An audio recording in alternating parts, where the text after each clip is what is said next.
Kane a fait une très bonne saison suivie d'un très bon Euro et pour ça plusieurs personnes le voient haut dans le classement du Ballon d'Or et certains le voient même gagner ce trophée. Salut tout le monde, j'espère que vous allez bien. Aujourd'hui on va voir les chances que Kane a de gagner le Ballon d'Or et comme d'habitude le meilleur moyen de pouvoir analyser cela est de le comparer au favori ultime Messi. Pour ma part je ne le vois même pas dans le top 10 et dans cette vidéo on va voir s'il a vraiment des chances d'avoir une bonne place au classement du Ballon d'Or 2021 et s'il a des chances de surprendre Messi. Comme d'habitude avant de débuter l'analyse, je réponds à la question posée dans la précédente vidéo, à savoir quand Mbappé a été transféré de Monaco vers Paris et à quel prix. C'était en 2017 pour 145 millions d'euros et 35 millions d'euros de bonus s'il est transféré ou prolongé. Pour la question du jour, ça va être qui a été le meilleur buteur de la Coupe du Monde 2018. Alors je vous rappelle rapidement les critères du Ballon d'Or. Il faut regarder le palmarès collectif et individuel, la classe du joueur alias le talent et le fair play, et enfin la carrière du joueur. Je débute donc avec le palmarès collectif et individuel et on démarre avec le championnat. Messi a fini en 3ème place, donc pas de titre de champion de Liga pour Messi.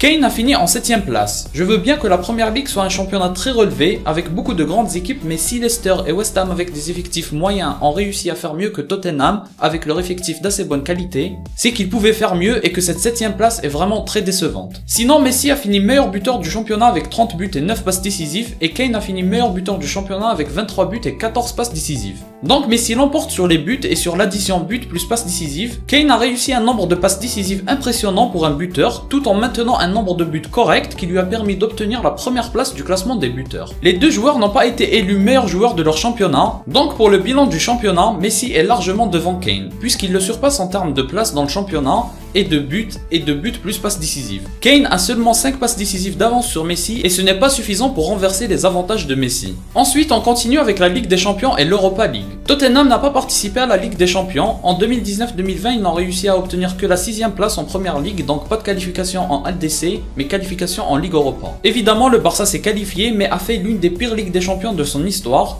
Deuxième en phase de poule et éliminé dès les 8ème puisqu'ils sont tombés face à un gros qui est le PSG. Messi a quand même réalisé une Ligue des Champions correcte avec 3 buts et 2 passes en phase de poule et 2 autres buts en phase finale. Kane de son côté a fini en première place de l'Europa League en phase de poule mais éliminé dès les 8ème comme Messi, et sinon il a mis 3 buts et 2 passes décisives au total. Évidemment je donne le point de la Ligue des Champions à Messi puisque la Ligue des Champions est bien au-dessus de l'Europa League, mais je trouve que c'est l'une des incohérences du Ballon d'Or. Normalement si on veut déterminer qui est le meilleur joueur, on doit pouvoir les juger équitablement, et le fait que certains participent à plus de compétitions que d'autres, ça crée un déséquilibre. On continue avec les coupes et les super coupes locales, mais avant n'oubliez pas de vous abonner si ça vous plaît, ça m'aide énormément et ça me motive à faire plus de vidéos. Messi a gagné la Coupe d'Espagne en mettant 3 buts autant que Griezmann. Kane s'est fait éliminer dès le 5ème tour en FA Cup dans un match fou face à Everton que Tottenham a perdu 5-4. Je vous conseille de regarder le résumé de ce match, c'est un régal. Messi a perdu la Super Coupe d'Espagne en finale et a pris un carton rouge durant ce match, c'était son tout premier avec Barcelone. Kane a également perdu la Super Coupe d'Angleterre en finale, c'était face à Manchester City. Le point, encore et toujours, va pour Messi qui a un trophée d'avance sur Kane à ce niveau-là. On continue avec l'Euro et la Copa.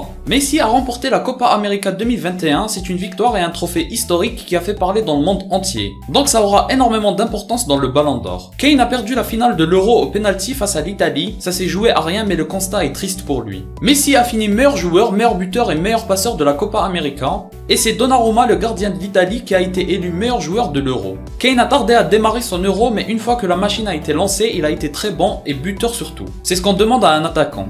Il a mis 4 buts et 0 passes décisives. Le point, encore une fois, va pour Messi, même si Kane n'est pas trop loin cette fois-ci. On continue avec l'année 2021 en termes de nombre de buts et de passes. Messi est top 1 des buteurs avec Lewandowski et Mbappé avec 28 buts et Kane est loin derrière avec 11 buts de retard. Il est en 9ème place avec 2 autres joueurs à 17 buts. Sinon, 7 passes décisives pour Messi et seulement 2 pour Kane. Encore une fois, Messi l'emporte assez largement tout de même. Voilà pour le palmarès collectif et individuel. Messi est à 100% au-dessus. Sur tous les points, c'est lui qui est devant. On poursuit avec la classe des joueurs. Les deux sont des capitaines de leurs équipes. Kane, on l'a souvent vu à l'Euro calmer son équipe lorsqu'elle est derrière au score. Pareil pour Messi qui a très bien géré ce rôle de capitaine à la Copa. En club, je n'ai pas assez vu Kane pour donner mon avis, mais Messi avec le Barça, je l'ai assez vu et je trouve pas encore qu'il agit comme un bon capitaine. Lorsqu'ils sont derrière, je le vois rarement aller parler aux autres et rassurer tout le monde. Sinon, en termes de talent, Kane est un joueur très talentueux qui participe au jeu et met de très beaux buts et de très belles passes décisives. C'est pas pour rien qu'il est sur une régularité incroyable en première ligue, en moins une vingtaine de buts à chaque saison. Mais face à Messi, c'est évidemment insuffisant. Messi est certainement le joueur le plus talentueux et celui qui participe le plus à la construction du jeu et à sa finition. Donc pour la classe des joueurs, encore une fois je vois Messi devant. Et pour finir, la carrière des joueurs. La carrière de Kane n'est pas si exceptionnelle que ça. C'est même assez moyen. Tout ce qu'il a actuellement, c'est meilleur buteur 3 fois en première ligue et meilleur buteur de la Coupe du Monde en 2018. Et il a aussi été finaliste de l'Euro 2020 et de la Ligue des Champions en 2019. C'est pas si mal, mais comme je l'ai dit, rien d'exceptionnel non plus comparé à d'autres joueurs. Et surtout comparé à Messi, en fait non, il est beaucoup trop loin de Messi pour qu'on puisse les comparer. Donc pour la carrière, évidemment le point va pour Messi. Alors pour le bilan de cette analyse, c'est un KO en faveur de la Pulga. Il surclasse Kane puisqu'il est meilleur sur absolument tous les points. Je ne sais pas quoi vous dire d'autre. Pour ceux qui pensaient jusqu'à là que Kane avait ses chances au Ballon d'Or, ben on voit que pas du tout. Personnellement, je vois qu'il sera bien plus loin et peut-être même pas dans le top 10 parce que beaucoup d'autres joueurs ont fait bien mieux, que ce soit en trophée et individuellement. Mais pour finir sur une bonne note à propos de Kane, je pense qu'il doit changer de club pour commencer à réellement exister de manière stable au haut niveau. C'est un joueur avec beaucoup de talent qui peut s'imposer dans toutes les grandes équipes, donc faut juste qu'il parte de Tottenham pour éviter qu'on le voit en Ligue des Champions une année sur 5 ou sur 10. C'est mon seul avis sur Kane. Pour moi, il fait partie des joueurs qui sont trop forts par rapport à l'équipe dans laquelle il joue, c'est aussi simple que ça. La preuve à l'Euro, il avait une bonne équipe d'Angleterre, il a brillé tout en allant jusqu'en finale avec son équipe. Donc y a pas de secret, le foot c'est un sport collectif et il faut un bon collectif pour pouvoir réaliser de grandes choses. Même si certains réussissent à faire des miracles de temps à autre. Voilà donc pour cette vidéo analyse des chances au Ballon d'Or de Kane face à Messi. J'espère que la vidéo vous a plu et vous a éclairé sur la situation de Kane. Si c'est le cas, laissez un like et abonnez-vous, ça m'aide beaucoup. Suivez-moi sur les réseaux si ça vous intéresse. Moi je vous dis à la prochaine, portez-vous bien.